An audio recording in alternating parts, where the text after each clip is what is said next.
So before we jump into the games, I wanted to start by setting this up a little bit, because there may be some things that people don't know, especially if you've never owned an Xbox One or a Series X, or if you haven't played on those consoles in a long time, or you're just trying to look into getting one today. So what most people actually don't know is that in 2022, Microsoft quietly removed the DRM requirement on these games. So you are no longer required to be online to install these games.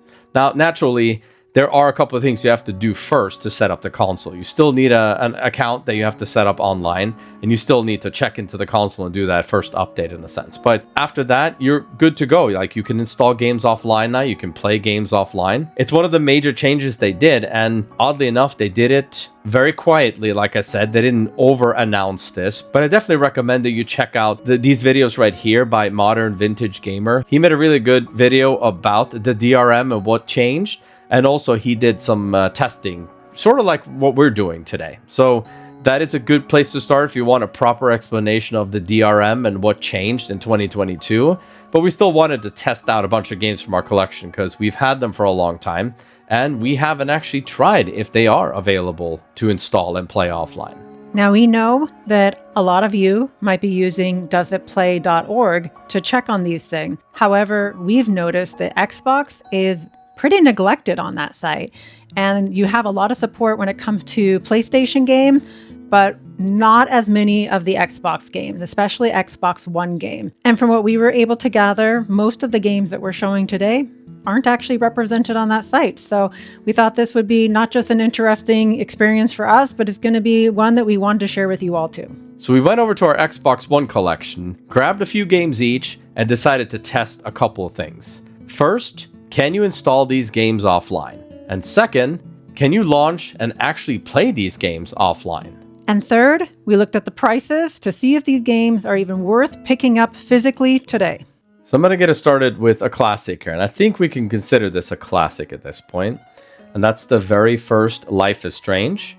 And a lot of people may not even know there was a physical for the very first one, but if you have seen it or you own this one, that's fantastic, of course. I also played this one on Xbox 360, which didn't have a physical. That was digital only. And I'm going to open the games here because I do think it's relevant that we also look at the physical side of it, of course, where it wasn't really until later on we saw multiple discs in the game, and early on the games weren't that big. This one clocked in at around 16 gigs when I installed it. And so it shouldn't be that big. And considering the Blu-ray disc or the size of the Xbox One disc is 50 gigs, then this had a lot to work with, of course. But I did test it out on an Xbox One and a Series X, installing it offline. So if you go into the settings, you can literally go into network settings and go offline. But this game has 5 episodes, and once I went offline, I was easily able to install all of this offline at 16 gigs, like I said. And I was also able to launch this game while I was still offline, and I was able to play the game. However, when I did go back online with my console, that's when it prompted updates for episode 2 through 5. So at that point, obviously, once you're back online, it won't let you proceed back into the game until you've applied those patches. But if you go back offline, you can still launch the game, of course. So if you don't have internet and you still install the game, everything is on disk here. So you are able to actually play the game. But there may be some fixes and patches, right, that you'll be missing out on. And, a lot of times early on, they would fix anything from achievements and trophies to, bugs here and there. So it was pretty common, I would say. But again, I was fully able to do this offline, which is very comforting because this game was released digitally as kind of like a episodic series at first, and then they decided to do a physical for it. So that's probably why a lot of people may have missed out on the physical for this one, because like me, I bought the episodes as they came out, and so that's how I played it, but then had to get the physical in the end. And I looked up the prices for this game, and I was surprised to see that it's still under $20 or right around $20. So I don't see this one a whole lot in game stores in person, but good to know that whether you find this game online or you do find it in a game store, it should be around the $20 mark or under. We definitely recommend that you pick up Life is Strange because it's a fantastic game. You also have everything on disc, and it's at a good price for under $20. I have 2 games that I'm going to be showing because they are closely related to each other. The first one is Minecraft Story Mode. This is the complete adventure of, this is Season 1, includes all the DLC as well.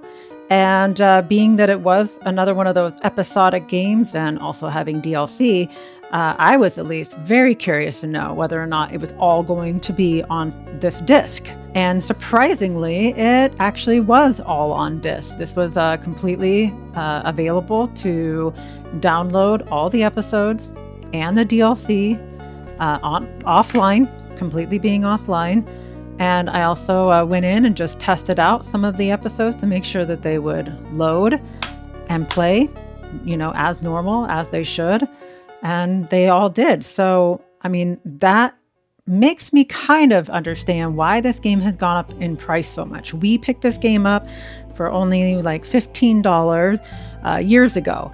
Just because, honestly, we collect all the Minecraft games. And we had a feeling this would happen as well because Telltale, especially the physical Telltale games, it's very hit and miss what you're actually getting on the disc versus what's a season pass disc and like a complete, like this one, complete edition. Yeah, so we had a feeling. I mean, this one also exists on the Xbox 360 as well. And in case you don't know this, these games were delisted years ago, and that's when basically Telltale was telling everyone, make sure you download everything, make sure you have it on your hard drive because we're going to completely remove all of it. However, as we tested out on this, completely offline, everything is fully on disc. Anything from episode 1 through to the DLC in episodes 6, 7, and 8. And if you've played this game, that's where you have the sort of YouTuber DLC. You probably remember that as well. Oh, yeah. Mm-hmm. And it was pretty funny, I guess, if you know the YouTubers, but this was seemingly a while ago. But I had to look a few of them up. I didn't know everybody. Yeah, you had to recognize their voices or whatever else. But yeah, as you said, we got this for 15 and it goes from 60 and up right now. Oh, wow. Which does make sense. If it's delisted and everything's on disc, even offline, then it absolutely makes sense. So in that regard, this is really a good one to have, but it's hard to recommend buying something for $60 to $100. So you might want to keep an eye on the price at least. But again, same as Life is Strange, really. Once we went back online to check on this, then it did prompt a very small patch for this game. It wasn't a full 10 gigs. It was 140 megabytes. But again, you would have to go back offline to play these episodes properly. And since we took a look at this one, we wanted to also take a look at Minecraft Season 2 Story Mode. And this one was a different story, actually. I think that I was I was hopeful since the first one was great offline. You could play all the episodes, fantastic. I was thinking that this one should be no different. And also, I think the price on this one has gone up as well. Surprisingly, for being a season pass disc, and like you said, we did install this offline, but we can get to that after we talk about the price. But this game, for some reason, is very close in price to the complete adventure. And understanding that this is delisted, obviously, this is now the only place you can get this, really. You can get this on Xbox 360, and you can get it on Xbox One, of course. But the fact that not everything is actually on disc here. So we were trying this multiple times of doing it on the Series X, doing it on the Xbox One, and we were able to install everything offline. But once we loaded up the game, there was only episode 1 on there. And it looks a little bit tricky too, because when you go and you look into the queue when it's installing, it shows all episodes there. So you think that you are going to get all of them because it shows them one by one being installed, but they're not there. No, this is a prime example of license on disc that I think most people talk about this every game has this, but this is really the prime example of them looking like they've put everything on disc, but essentially it's you need It's just a license there, contacting a server, and then you can download the episodes, which is a little bit of an awkward process if you do it offline first, because then when you do go back online, it's just like prompting every episode individually, and it just kind of installs randomly, it seems like. So this is one that obviously, if you don't have internet, you won't be able to play this one. But, you know, it's still worth probably considering this one if it goes down in price a little bit, since this is the only way you can get this game now, is physically. So, you know, but I'm glad we tested this one out. This was definitely one that I was not surprised by, and also at the same time surprised to see that it was so awkward to do it offline, especially since we did the complete adventure first. So you thought you were going to do some Telltale on me. I'm going to raise you another couple of Telltale games, because this was hugely popular, as you know, just like Minecraft as well. But this is kind of what started it all. And this is The Walking Dead, the Telltale series collection. And this comes with Walking Dead Season 1, Season 2, A New Frontier, 400 Days, which is the DLC for Season 1. And then you also have Walking Dead Michonne. So that's like a more of a mini series in a sense. But this one came out a lot later, of course, since this is a collection. And as we said here about Telltale, they released these games in episodes, one by one. And this was one of those interesting collections that it was, I feel like this was kind of towards the end when they were sort of about to shut down. So this was like one of their last ditch efforts of getting some physicals out there. And this one was actually released digitally as well, but they delisted that one. So this is the only way that you can buy this now, which I'm actually surprised that it hasn't gone up more in price. But I think that's probably because the Walking Dead games are very, very readily available. So it's not like you're suffering from not finding any Walking Dead games out there. But I think the price of it is like under 35 or under 30, something like that. The price for this game actually comes in around under $25. So that's a great deal for all these games, I have to say. And this is a pretty big size collection as well. So I think it clocks in at around 38 gigs on this disc. So it's starting to max out the disk space now at this point. But, you know, again, there's a lot of games on here. But this was a fun one to actually test out, because I've tested out other Telltale games in the past, not offline, but we know even online they can be a little bit of a chore to get to install all the episodes properly, and it's recognizing what you're doing. So this one took a little bit, obviously, to install offline. It did install everything. It didn't prompt me to go online to finish updating anything while I was offline.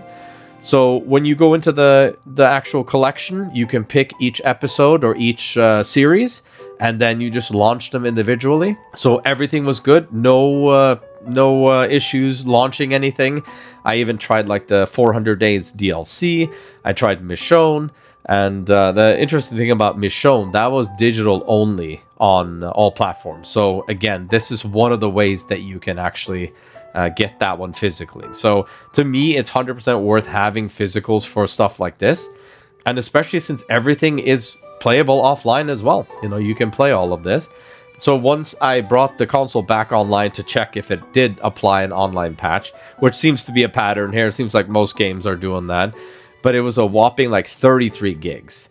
And naturally, that doesn't mean that the game's going to be like 60 gigs. It might just apply most of the data on that disk and then just kind of apply patches, fixes to most of the games. But this could be anything really, you know, it could be online features that have been fixed up, because, you know, with these Telltale games, they had like crowd play and all sorts of things connected to your Telltale account. But this game is, or I should say all these games are fully playable offline, which is fantastic.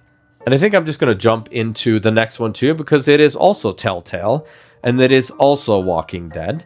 And this one came out much later. This is The Walking Dead, the Telltale Definitive Series. So if you didn't have enough with the collection, this is the Definitive Series. And this was after Telltale had gone bankrupt, basically. They closed the studios, and then Skybound came in to publish this one. But Skybound also publishes Walking Dead, the the graphic novels, the comic books, basically. So, you know, this is the guy's company.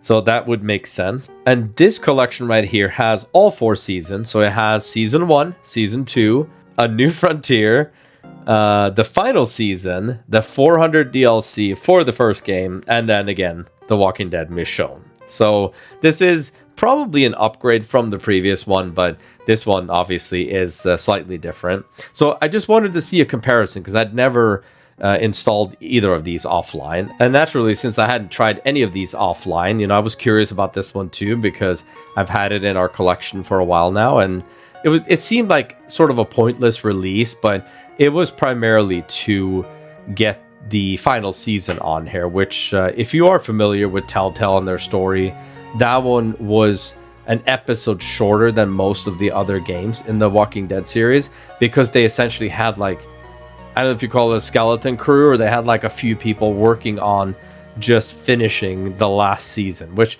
you know, I thought that season was really good, but then you could tell at the end they just wanted to end it, right? There was no real purpose to it in the end, but it is very unfortunate because I do think that one had potential to be one of the better series, or better games in the whole series. And naturally, since this had an extra game on it even, and more special features, this one came in at around 45 gigs. So this one pretty much like maxed out the Blu-ray disc on Xbox One. And then once again, good news on this one too, just like the collection, this was fully installable offline and playable offline as well.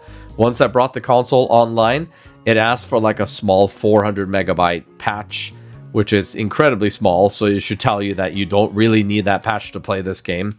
But yeah, very pleased to see that both of these were actually playable offline. Understandably, that the definitive series is more expensive than the collection. Obviously, it's more of a complete package. It has everything on it. So that one is around or under $40.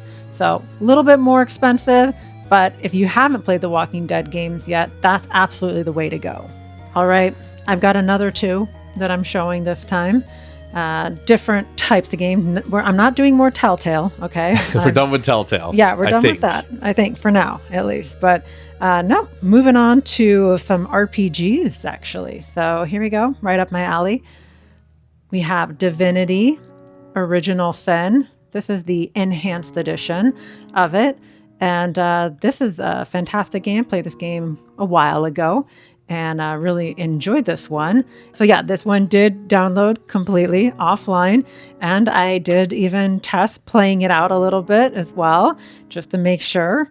And wow, this manual is upside down. I think, no, it's not upside down. That's the weird thing about these game cases, I swear. I mean, people might argue that the disc is on the wrong side too, so who knows anymore. But hey, I'm just going to say this. Bonus points for having a manual at all.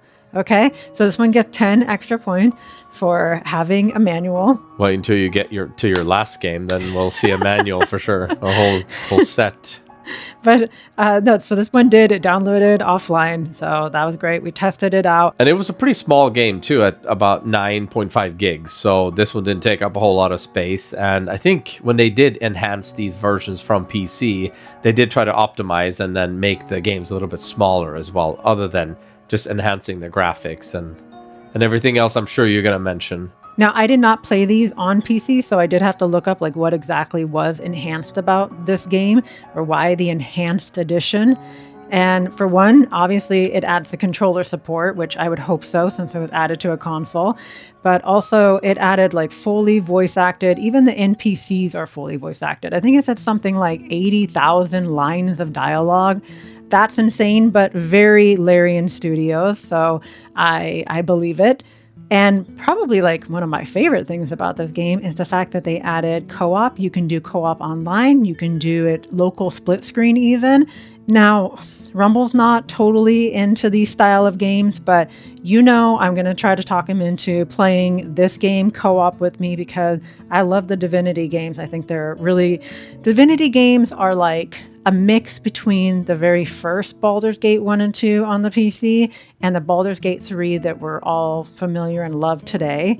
For anyone out there that loved the Baldur's Gate 3 game that won all the awards and you haven't played the Divinity game, you can totally go back and play these games.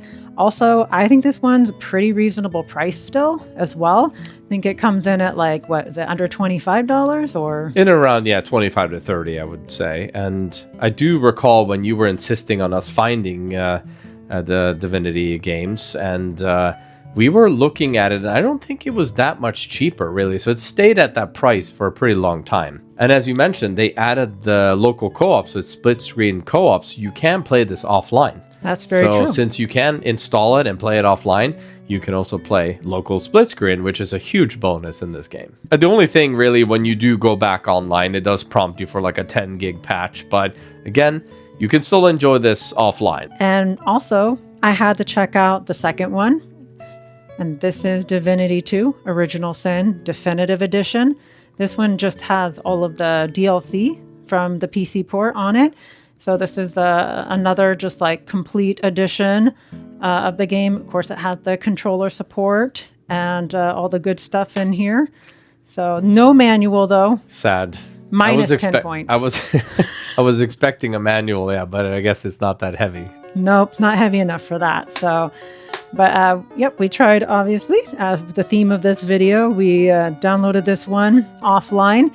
And it also downloaded everything offline successfully. Slightly bigger game though, at about 23 gigs on this one. But like you said, everything installed just fine.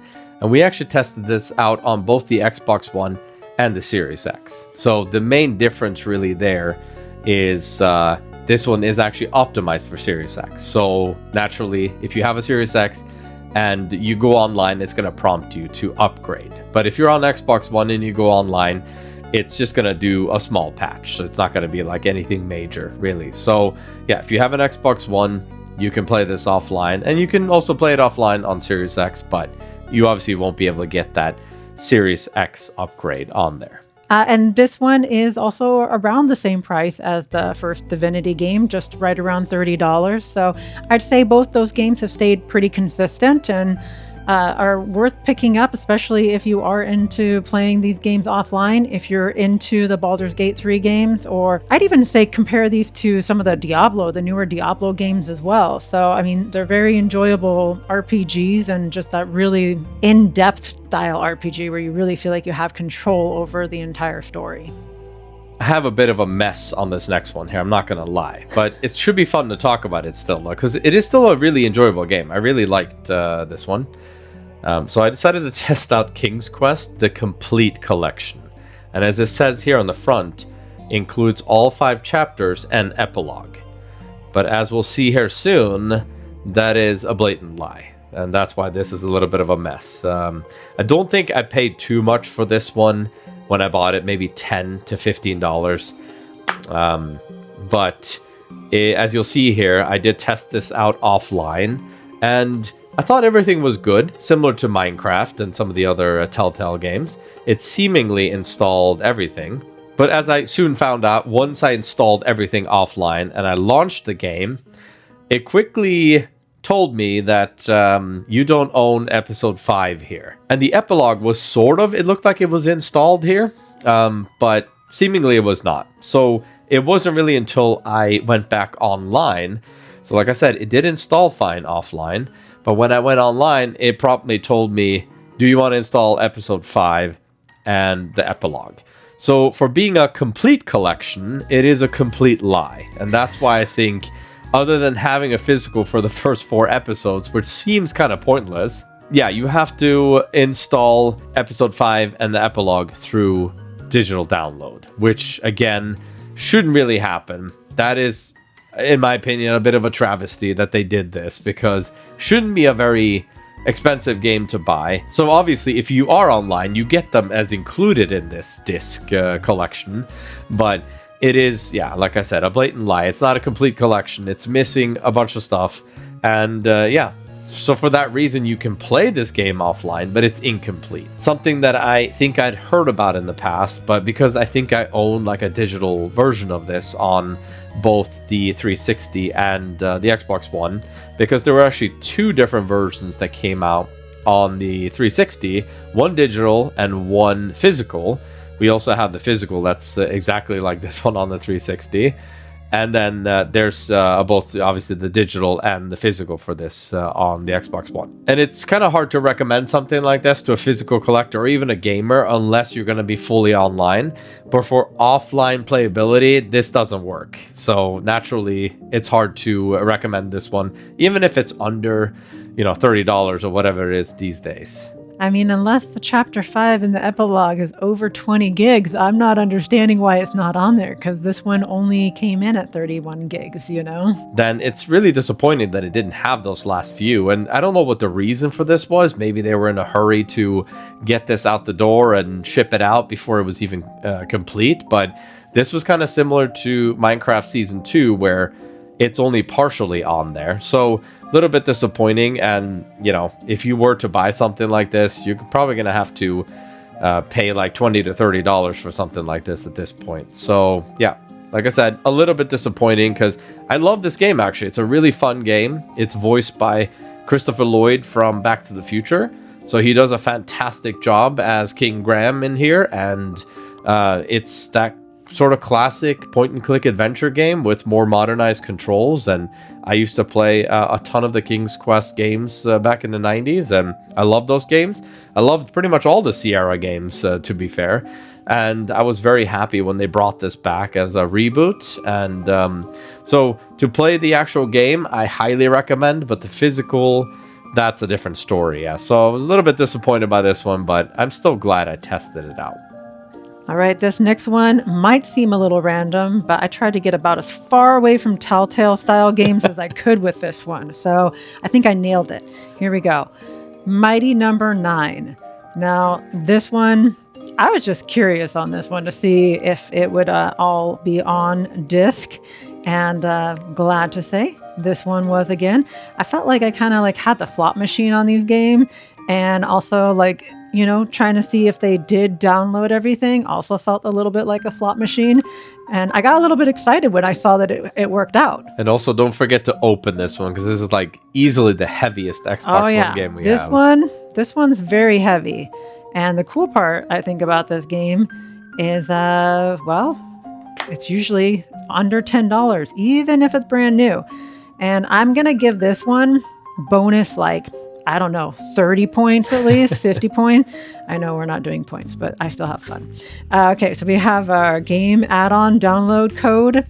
I don't know.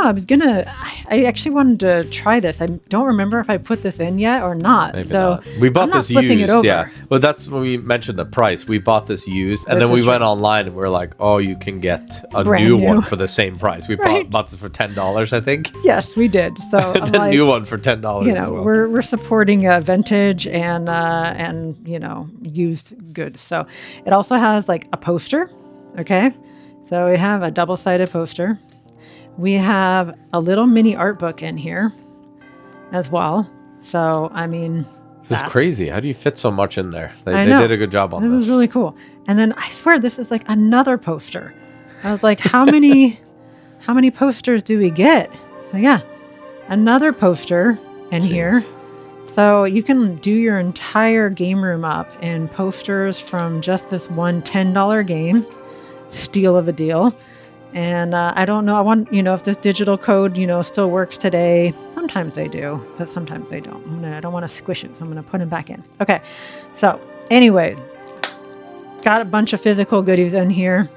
It did download just fine as well. So I did test it out. So this one came in at around 7 gigs when I downloaded it, which is a really small game, but downloaded just fine. Doesn't take up a lot of space on your hard drive as well. This is a Mega Man clone created by the original creator of the Mega Man series. I think that possibly people just had really high expectations for this one, because going back and playing it today, when I tested it out, it plays very similar to a Mega Man style game. It looks similar, just, upgraded graphics. Doesn't look like an NES game, obviously, or a Super Nintendo game.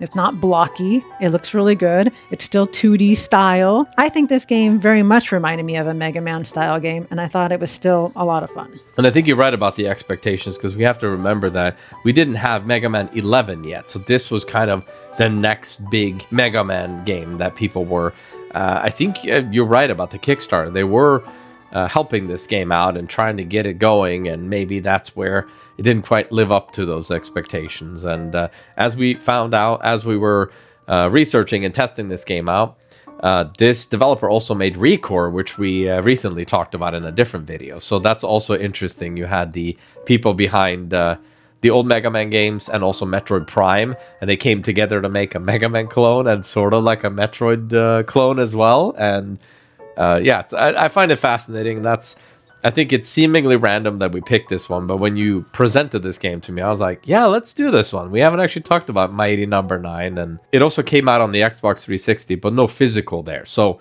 this is really the only physical you can get on Xbox, at least. So that's pretty exciting as well, and you can play it offline. Once we did bring it back online, there was like a tiny 300 megabyte patch, and again, very minor stuff that probably isn't going to affect a whole lot of stuff. But like you said, this is a weird one that, yeah, maybe consider picking this one up since you can play it offline. And at that price, yeah, you can't really mess up.